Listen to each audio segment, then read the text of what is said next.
Back at it again with the Mobius Tickus, Chapter 58, Brit. So the title of this chapter is a little misleading because it just refers to that plankton-esque stuff that right whales eat, but it really has nothing to do with what the chapter is about. As we move to the second page here, we start to get a sense of what Melville is going for. We have a comparison between the animals of the sea and the animals of the land, and then he starts to talk about the sea in general. So let's see what he says.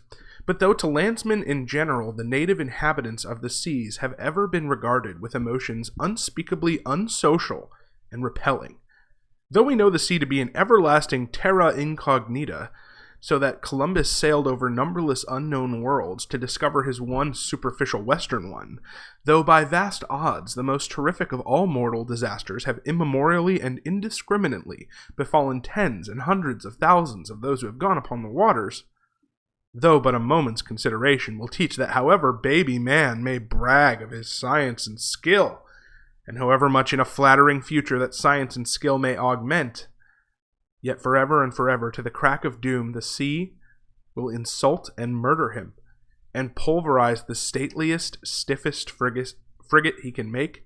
Nevertheless, by the continual repetition of these very impressions, man has lost that sense of the full awfulness of the sea which aboriginally belongs to it.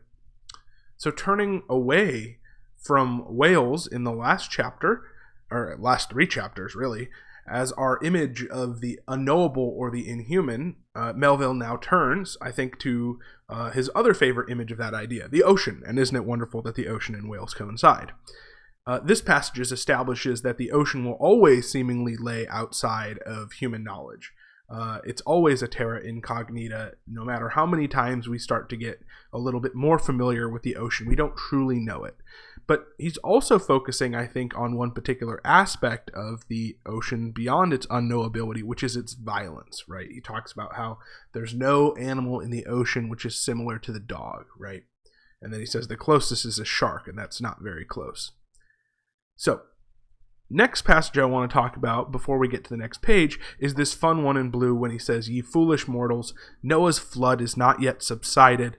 2/3 of the fair world it yet covers." I find that a funny image, that the reason why there's so much water, we tend to think of Noah's flood as being over, but actually Noah's flood is still here. It created, the giant oceans. Now, that image of the ocean as the product of Noah's flood is going to be vastly contrasted with the images in the next page.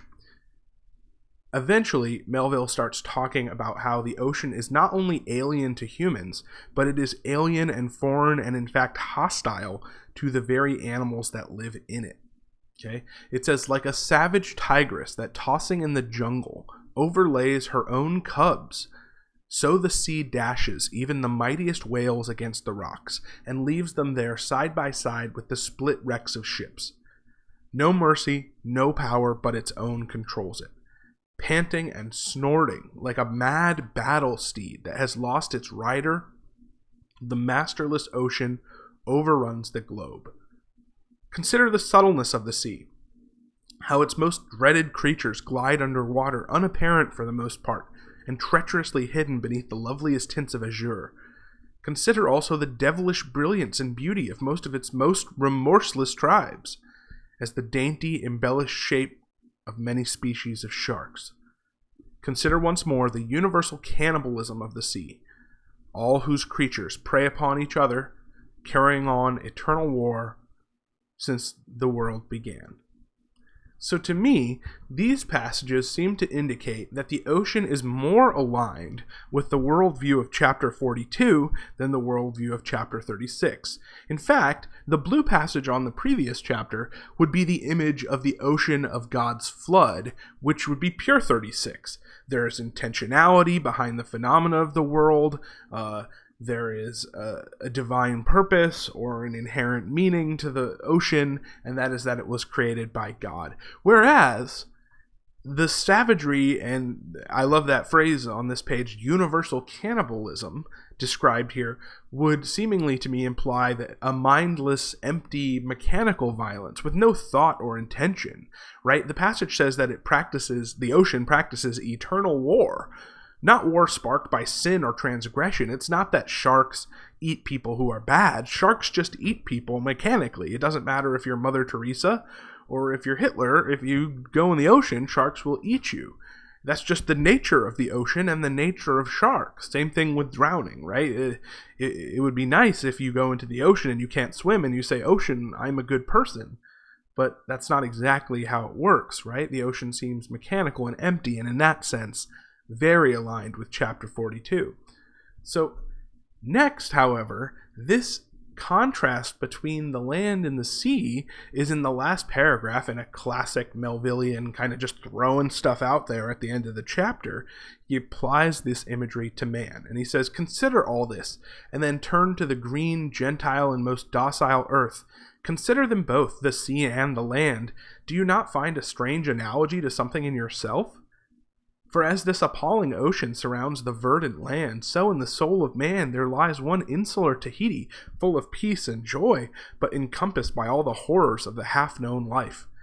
God keep thee. Push not off from that isle, thou canst never return."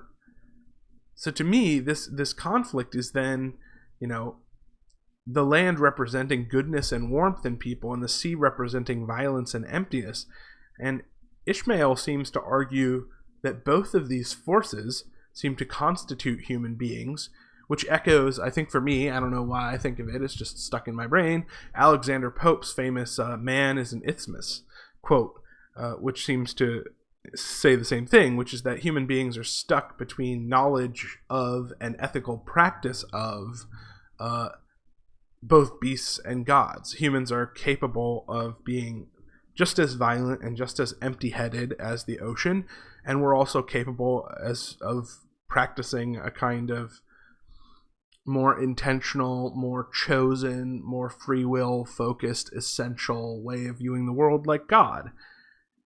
So the question raised here is, are human beings capable of elevating a world that is mostly ocean? Are we the islands out there, the Tahitis, in this world of non-meaning? Can we create our little islands of meaning in an ocean of non-meaning? Or are we part of the ocean itself and no different than the emptiness of the violence of the ocean? Good question. This Melville guy is really good at asking hard questions.